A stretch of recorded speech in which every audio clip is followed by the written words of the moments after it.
Corona की आहट से बाजार के दोनों इंडेक्स 1% से ज्यादा टूटे। विशेष संवाददाता। मुंबई। चीन में कोविड महामारी का प्रकोप तेज होने और दुनिया के अन्य देशों में भी संक्रमण बढ़ने के बीच भारतीय शेयर बाजार में तेज गिरावट दर्ज हुई। रिफिनिटिव डेटा के अनुसार बुधवार को ऑन रिकॉर्ड शेयर बाजार में अब तक की सबसे धीमी ट्रेडिंग दर्ज हुई।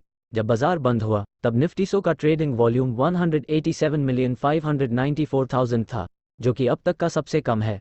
सेंसेक्स और निफ्टी कारोबार के अंत में करीब 1% की गिरावट के साथ बंद हुए। न्यूज एजेंसियों की रिपोर्ट के अनुसार इंडिया का वॉलेटिलिटी इंडेक्स विक्स 13 से 15.56% तक चढ़ गया, जो कि 10 नवंबर 2022 का उच्च स्तर है। ये बाजार का नियर टर्म उतार चढ़ाव बताता है। इंडिया विक्स के जरिए कारोबारी अगले 30 दिनों में निफ्टी 100 में उतार चढ़ाव का अनुमान लगा सकते हैं।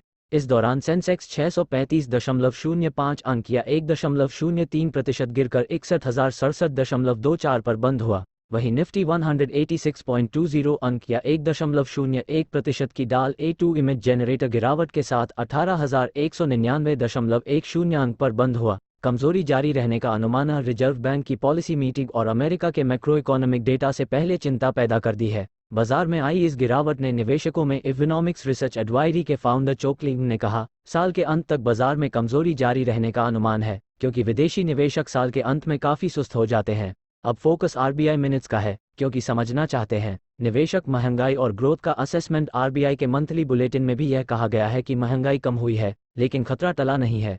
फॉर्मा डायग्नोस्टिक कंपनियों के शेयरों में तेजी। चीन में कोविड की स्थिति पर ग्लोबल चिंता के बीच डायग्नोस्टिक शेयर तो 6% तक भागा। कंपनियों के शेयर बुधवार को फोकस में रहे हैं। डॉक्टर लाल पैथलैब्स लिमिटेड का